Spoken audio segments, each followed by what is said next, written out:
Sanchar times Kannada news Gauribidanur ವರದಿ. ಹೊಸ ವರ್ಷದ ಸಂಭ್ರಮಾಚರಣೆಯ ಪ್ರಯುಕ್ತ ಸಾರ್ವಜನಿಕರಿಗೆ ತೊಂದರೆ ಕೊಡದಂತೆ ಕಟ್ಟುನಿಟ್ಟಿನ ಕ್ರಮ ಕೈಗೊಂಡ ಗೌರಿಬಿದನೂರು ಪೊಲೀಸರು. ಗೌರಿಬಿದನೂರಿನ ಸುತ್ತಮುತ್ತ ಫಾರ್ಮ್ ಹೌಸ್ಗಳಲ್ಲಿ ಮತ್ತು ಬೆಟ್ಟಗುಡ್ಡಗಳಲ್ಲಿ ಪಾರ್ಟಿಗಳನ್ನು ನಡೆಸದಂತೆ ಕಟ್ಟುನಿಟ್ಟಿನ ಕ್ರಮ ಕೈಗೊಂಡ ಗೌರಿಬಿದನೂರು ಪೊಲೀಸರು. ಗೌರಿಬಿದನೂರು ನಗರದ ಗಾಂಧಿ ವೃತ್ತದಲ್ಲಿ ಗೌರಿಬಿದನೂರು ನಗರ ಠಾಣೆ, ಮಂಚೇನಹಳ್ಳಿ ಪೊಲೀಸ್ ಠಾಣೆ, ಗೌರಿಬಿದನೂರು ಗ್ರಾಮಾಂತರ ಠಾಣೆಗಳ ಹಾಜರಾತಿ ಪಡೆದ ವೃತ್ತ ನಿರೀಕ್ಷಕರಾದ ಸತ್ಯನಾರಾಯಣ್ ರವರು ಮಾತನಾಡಿ, ಸಾರ್ವಜನಿಕರಿಗೆ ಯಾವುದೇ ರೀತಿಯ ತೊಂದರೆ ಆಗದಂತೆ ಕಟ್ಟುನಿಟ್ಟಿನ ಕ್ರಮ ಕೈಗೊಳ್ಳಬೇಕೆಂದು ಠಾಣಾ ಸಿಬ್ಬಂದಿಗಳಿಗೆ ಸೂಚಿಸಿದರು. ಈ ವೇಳೆಯಲ್ಲಿ 70ಕ್ಕೂ ಹೆಚ್ಚು ಪೊಲೀಸ್ ಸಿಬ್ಬಂದಿಯು ಉಪಸ್ಥಿತರಿದ್ದರು. ಈ ಸಂದರ್ಭದಲ್ಲಿ ಗೌರಿಬಿದನೂರು ನಗರ ಠಾಣೆಯ ಆರಕ್ಷಕ ಉಪನಿರೀಕ್ಷಕರಾದ ಗೋಪಾಲ್ ರವರು ಮತ್ತು ಗ್ರಾಮಾಂತರ ಠಾಣೆಯ ರಮೇಶ್ ಗುಗ್ಗೆರೆರವರು, ಚಂದ್ರಕಲಾರವರು, ಮಂಚೇನಹಳ್ಳಿ ಠಾಣೆಯ ಮೂರ್ತಿರವರು ಸಿಬ್ಬಂದಿಗೆ ಸಲಹೆ ಸೂಚನೆಗಳನ್ನು ನೀಡಿದರು.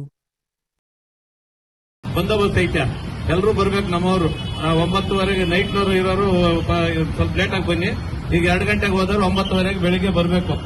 ಈಗ ಡಾಬಾ ಮತ್ತು ಬಾರ್ಗಳು ಎಲ್ಲಾನು ಕರೆಕ್ಟ್ ಇನ್ ಟೈಮ್ ನಿಮ್ಮ ಪಾಯಿಂಟ್ಗಳಲ್ಲಿರೋ ನಾವು ಬರ್ತೀವಿ. ನಾವು ನಮಗೂ ಕೊಟ್ಟಿದ್ದಾರೆ ಸೆಕ್ಟರ್ 1, ಸೆಕ್ಟರ್ 2 ಟೌನ್ ಅಲ್ಲಿ.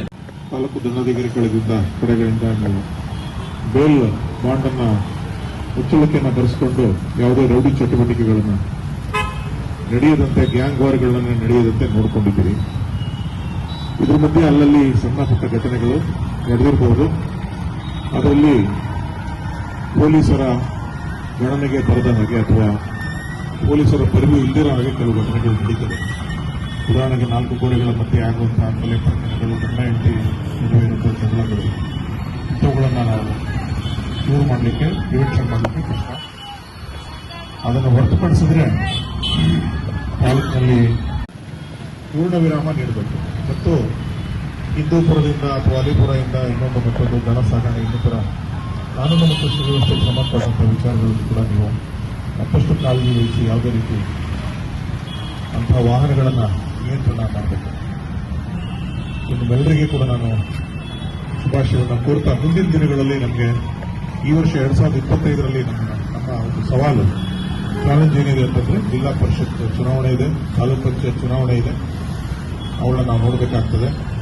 ನಿಮ್ಮ ಬೀಟ್ ವ್ಯಾಪ್ತಿಯಲ್ಲಿ ಗ್ರಾಮಗಳಲ್ಲಿ ಯಾವ ರೀತಿ ಚಟುವಟಿಕೆಗಳು ನಡೀತವೆ ಅದನ್ನ ಮುಂಜಾಗ್ರತೆ ನೀವು ಮಾಹಿತಿನ ಕಲೆ ಹಾಕಿ, ಯಾರು ಪೊಲಿಟಿಕಲಿ ಆಕ್ಟಿವ್ ಇದ್ದಾರೆ ಅವರು ಹಿನ್ನೆಲೆ ಏನು, ಯಾವುದಾದ್ರೂ ಅಪರಾಧ ಚಟುವಟಿಕೆಗಳಲ್ಲಿ ಹಿಂದೆ ಭಾಗಿಯಾಗಿದ್ದಾರೆ ಅಂತಹವರು ಯಾರಾದರೂ ಚುನಾವಣೆಗೆ ತೆಗೆದುಕೊಳ್ಳುವ ಸಾಧ್ಯತೆ ಇದೆ. ಮುಂದಿನ ಬಗ್ಗೆ ಮಾಹಿತಿಯನ್ನು ಪಡೆದುಕೊಂಡು ಅವರ ಮೇಲೆ ನಾವು ಖಂಡಿತ ಹೋಗಬೇಕು.